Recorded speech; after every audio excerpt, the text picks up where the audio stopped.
영화, 건축, 정신분석학. Cinema C Architecture A Psychoanalysis P. 카푸 채널의 앞에입니다. 경찰 캅이랑은 아무 상관 없습니다.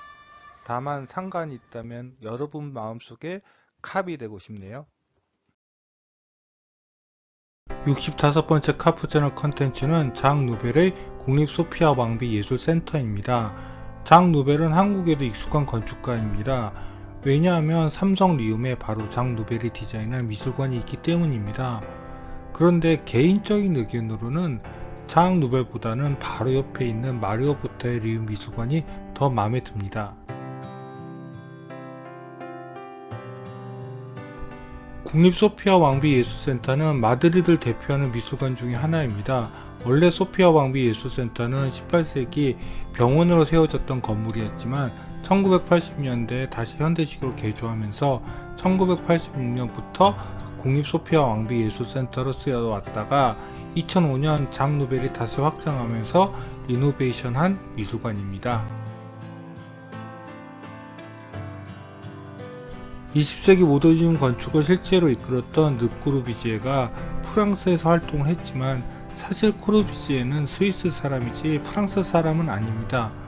의외로 프랑스 본토 출신으로 프랑스 현대 건축을 이끌었던 전 세계적인 건축가는 장 누벨이 첫 번째 세대일 수도 있습니다. 장 누벨은 정말 스타처럼 등장했습니다.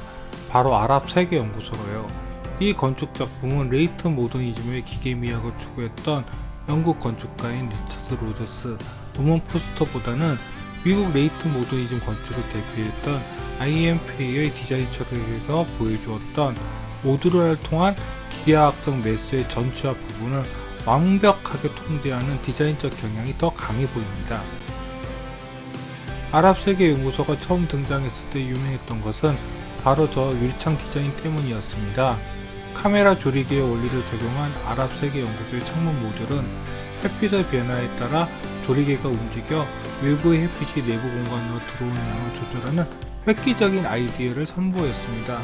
그런데 햇빛의 변화에 따라 너무 민감하게 움직이는 창의 모듈 때문에 건물의 에너지 소비가 너무 많이 늘어나게 되었고, 또 그때마다 창문 조리개가 움직이면서 너무 큰 소음을 내서 결국 햇볕의 변화가 아닌 시간대에 따라서 창문 조리개를 움직이기로 결정했다고 합니다.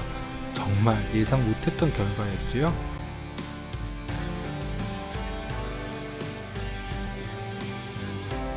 다시 서론이 길어졌네요. 본론으로 들어가겠습니다.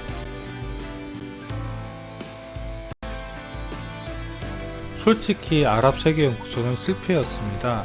그래서 장 누벨이 많이 고생을 했던 것 같습니다. 하지만 바르셀로나의 아그바 타워로 다시 유명해지기 시작했던 장 누벨은 국립 소피아 왕비 예술센터 확장까지 맡게 되면서 명성을 다시 서서히 날리기 시작합니다.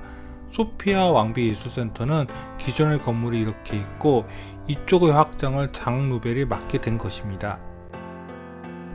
이쪽은 소피아 왕비 예술센터의 기존 건물입니다. 저기 양쪽에 보이는 엘리베이터 중축도 장 누벨이 맡은 것 같습니다. 그런데 기존 건물이 병원 건물이라고 하니 정말 그런 것처럼 보이기는 하네요. 기존 건물의 북동측은 광장입니다. 그런데 이쪽은 미술관 출구는 있지만 입구는 이쪽이 아닙니다. 국립 소피아 왕비 예술센터의 입구는 장 누벨이 중축한 이쪽에 위치하고 있습니다. 기존 건물이 가지고 있는 디자인 코드와는 완전히 다르죠? 어떻게 보면 단순해 보일 수도 있는데 사실 자세히 보면 놀라운 건물입니다. 바로 저 거대한 지붕이 내부의 기둥들을 제외하고는 마치 공중에 떠 있는 것처럼 떠 있는 것입니다. 레이트 모더니즘은 전의 다른 콘텐츠에서 설명을 드렸지만 기존의 구조적인 한계를 뛰어넘으면서 단순히 기하학적인 디자인을 가장 단순한 방법으로 충족을 시키는 것입니다. 이런 디자인 방식은 레이트 모더니즘의 또 다른 가지라고 할 수 있는 미니멀리즘과 연관이 있습니다. 불행하게도 소피아 왕비 예술센터 확장 부분은 내부 사진이 금해져 있습니다. 하지만 기존 국립 소피아 왕비 예술센터는 좀 찍을 수 있습니다. 우선 기존 국립 소피아 왕비 예술센터의 코트야드를 살펴볼까요? 국립 소피아 왕비 예술센터 기존 건물의 코트야드는 보통 스페인 전통 건축의 코트야드와 크게 다르지 않습니다. 반면 국립 소피아 왕비 예술센터 확장 부분의 코트야드는 기존 건물의 코트야드와는 좀 다릅니다. 스페인의 여름 날씨는 굉장합니다. 마치 미국 서부 여름 날씨하고 비슷합니다. 그래서 직사광선이 바로 국립 소피아 왕비 예술센터 확장 부분의 코트야드에 떨어지지 않도록 코트야드의 천창이 사선으로 되어 있어서 바로 햇빛이 코트야드로 떨어지지 않도록 계획되어 있습니다. 소피아 왕비 예술센터 확장 부분 코트야드를 위에서 바라본 것입니다. 미술관으로 들어가기 위해서 저쪽 열려있는 쪽을 통해서 안으로 들어오셔야 합니다. 제가 갔을 때 티켓팅은 여기서 하고 미술관은 저쪽으로 들어갔던 것으로 기억합니다. 지금도 크게 바뀌지는 않았겠죠? 소피아 왕비 예술센터 확장의 내부 사진은 못 찍었지만 상부 루프탑은 올라가 보았습니다. 그쪽을 보여드리겠습니다. 소피아 왕비 예술센터 확장 내부를 다 보면 자연스럽게 옥상으로 올라갈 수 있게 미술관 동선이 되어 있습니다. 그런데 생각보다 루프탑을 잘 활용하고 있는 것 같지는 않습니다. 이 멋진 루프탑은 그냥 휴식 공간으로 쓰고 있는 게 많이 안타까워 보였습니다. 여기도 조각 같은 것을 가져다 놓으면 참 좋았을 텐데요. 스페인은 유명 미술 작가가 많이 있는 나라입니다. 그런데 미술관이 너무 많으니 그 미술관들을 충분히 채우지를 못하네요. 그래도 루프탑에 열린 거대한 천창은 멋지네요. 저 천창의 경사는 아마 적합하게 햇빛이 코트야드로 떨어질 수 있게 기울어져 있을 것입니다. 그렇겠죠? 설마 그것도 계산 안 하고 이렇게 했을 리는 없겠죠?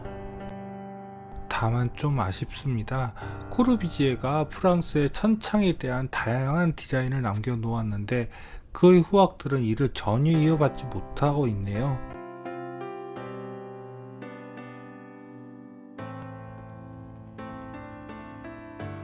여기까지가 국립 소피아 왕비 예술센터의 외부 공간들이었습니다. 비록 몇 장밖에는 안 되지만 그래도 여기 내부를 들여다 보아야겠죠?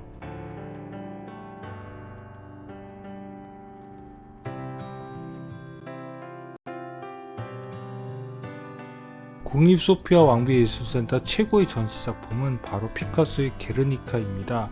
예전 교과서에서 이 벽화를 배웠을 때 원래 칼라 벽화인데 교과서가 흑백이라서 흑백 사진으로 나온 줄 알았습니다. 그런데 알고 보니 이 벽화 원래 흑백입니다.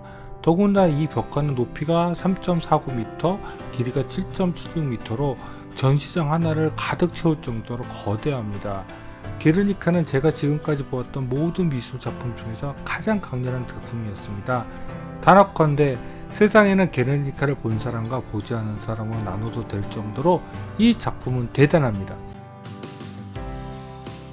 비록 국립 소피아 왕비 예술센터 확장 내부는 사진이 불가능하지만 기존 국립 소피아 왕비 예술센터의 일부 전시장은 사진이 허락됩니다. 그런데 기존 국립 소피아 왕비 예술센터는 전체가 미술관이 아니라 꼭대기 부분 일부와 1층 일부만이 전시장으로 쓰이고 있고 대부분은 사무실로 쓰이고 있는 것 같습니다. 여기가 기존 국립 소피아 왕비 예술센터의 상부층 전시장입니다. 여기는 사진을 찍게 해주는데 전시작품이 좀 많이 소박합니다.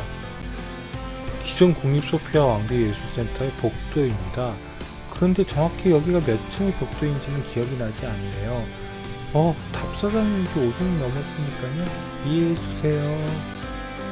기존 국립 소피아 왕비 예술센터의 상부 전시장을 보고 나서 기존 건물에 확장된 투명 엘리베이터를 타고 1층으로 내려오시면 외부 출구로 나갈 수 있는 것으로 기억합니다. 그런데 한 가지 고백할 일이 있네요. 현재 게르니카는 국립 소피아 왕비 예술센터에 있습니다. 그런데 2016년 저는 여기서 게르니카를 본 것이 아니라 다른 마드리드의 미술관에서 보았습니다. 바로 프라도 미술관이었습니다. 우리나라 사람들이 꼽은 마드리드 3대 미술관 중 가장 첫 번째 이름에 오르는 것이 바로 프라도 미술관입니다.